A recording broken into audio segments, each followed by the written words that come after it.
हम खुद ही खुद पर जुल्म करते हैं।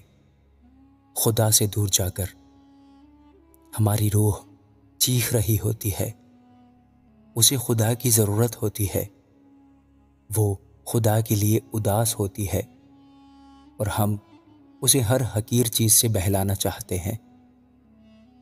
हम उसे वो नहीं देते जो वो तलब करती है। हम उसे तरह तरह के रंग बरंगे खिलौनों से बहलाना चाहते हैं। वो नहीं मानती, वो तकलीफ में होती है, वो बेचैन होती है और इसी वजह से हमें सब कुछ होते हुए सुकून नहीं आता। हम मुस्कुराते तो हैं पर हम खुश नहीं होते।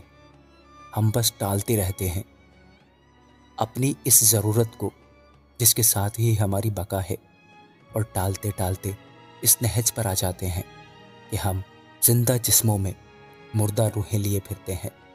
वहशत ज़दा दिलों के लिए ज़िंदगी से वहशतों को दूर करना चाहते हैं।